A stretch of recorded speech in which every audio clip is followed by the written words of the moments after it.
Hello, my friends. I'm Fringe Mary, Jen, on YouTube and Instagram. With each post, something I always have to share is that there's probably going to be noise in the background.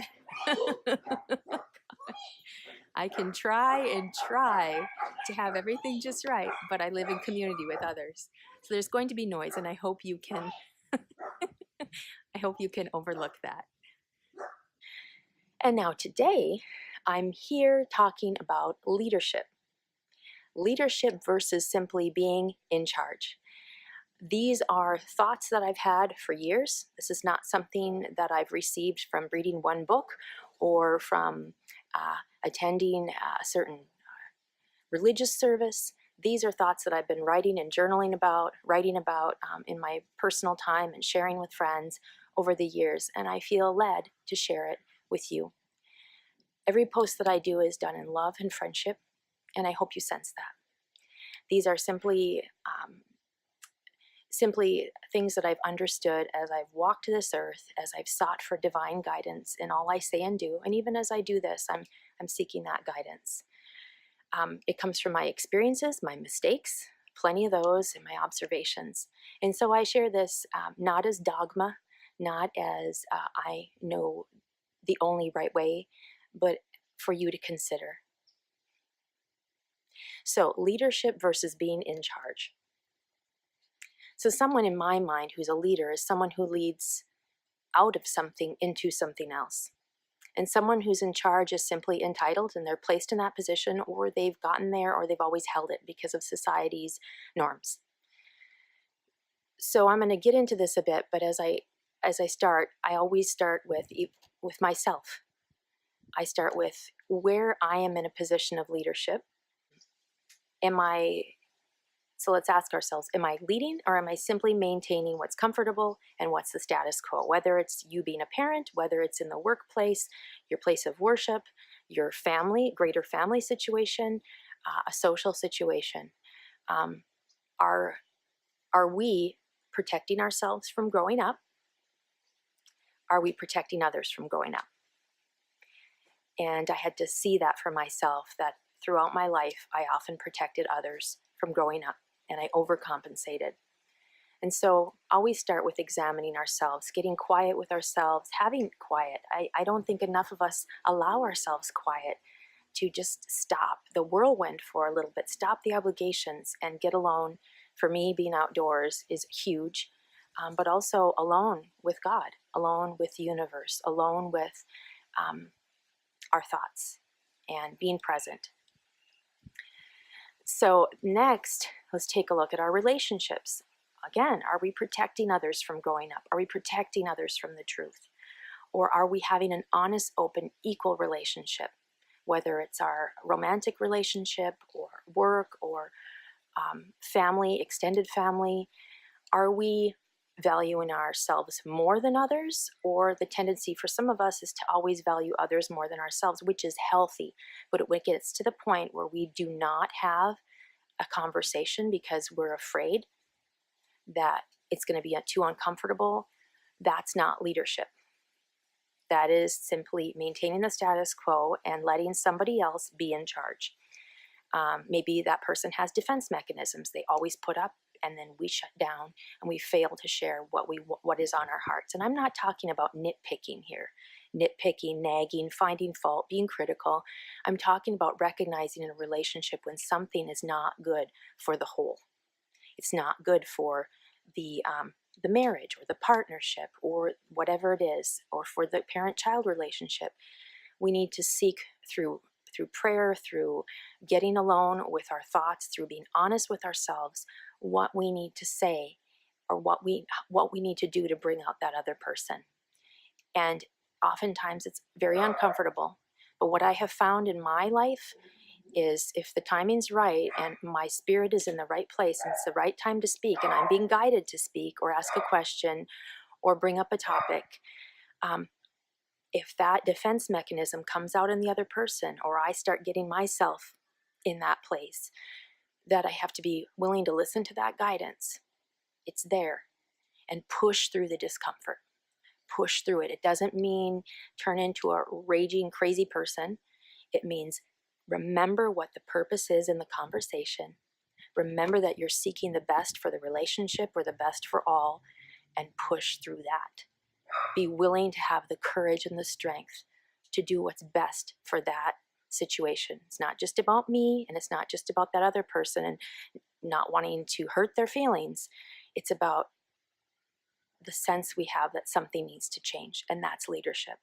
Somehow, if you have that need to share in that relationship something terrible that's happened to you, that you've been stuffing for years, or a bad relational habit that you see in the relationship where you're caught in a pattern with that person, if you're willing to speak, you have to trust that that is enough in itself, and that the outcome, even if you're scared of what it could be, that positive, that courage, that positive output is going to ripple out and have effects.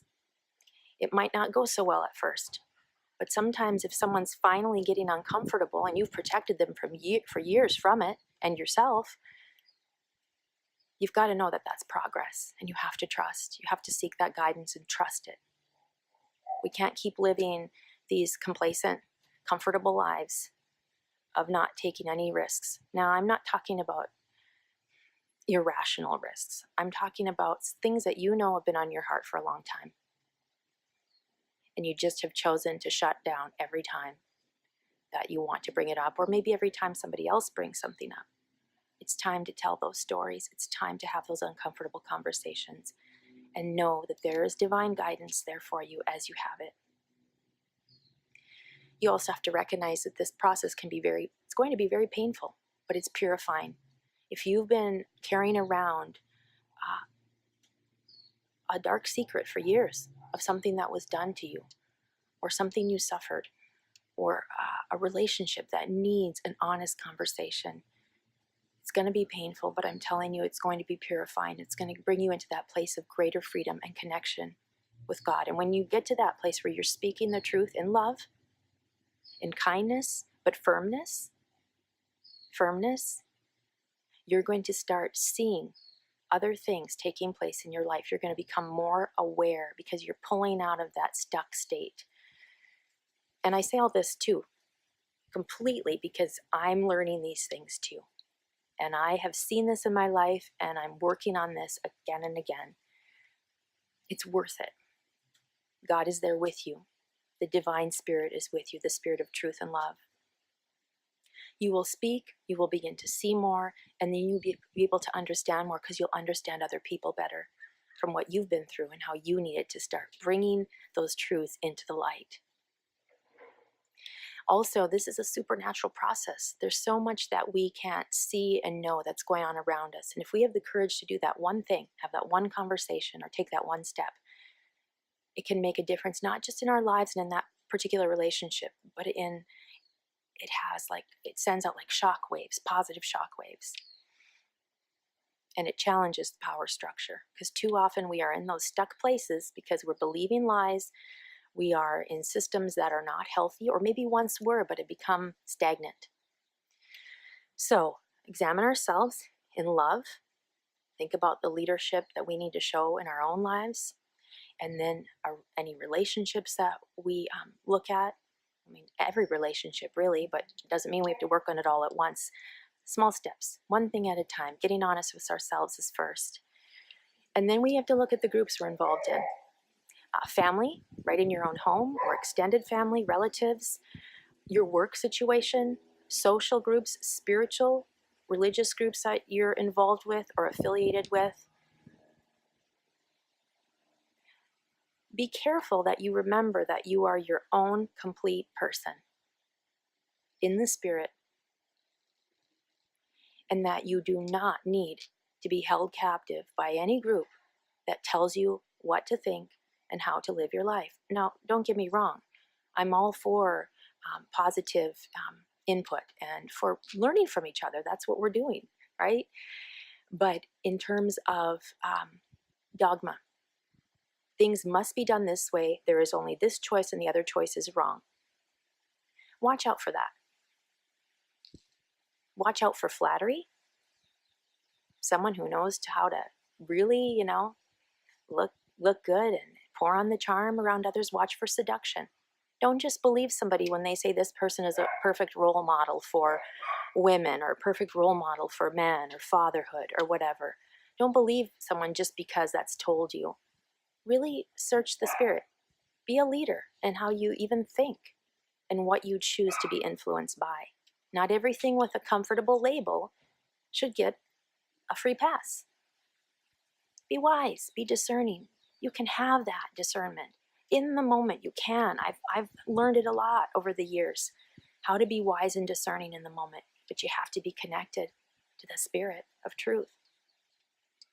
And also the institutions that we look at in our society, overarching religious institutions, government, societal groups. Are we just going along with that? Are we saying, oh, here's an election, here's 2 candidates, I automatically don't like that one because they aren't the right political party or the right label, so I'm automatically going to choose this one. How about this? How about saying neither one is good, and trusting that if you vote differently or you don't vote in that category, it's all going to be okay because you're voting what's been laid on your heart, and you're listening to your intuition, and you're listening to the guidance of the spirit, instead of this either or mentality. What about being a leader? Being a leader in these settings, these groups, these institutions. A leader doesn't always mean that you're actually having people under you, that you're saying, okay, come on this way. It means you're making a decision within yourself. And that can have a far-reaching impact. But you can be a leader in these settings, these groups and institutions. And what I'm going to encourage you to do is, just like with your relationships, when you know something's wrong, there have been some big scandals that have gone on in a couple of major religious denominations in recent years. And we all say, oh, that's too bad. And we think for a few minutes and maybe we pray about it.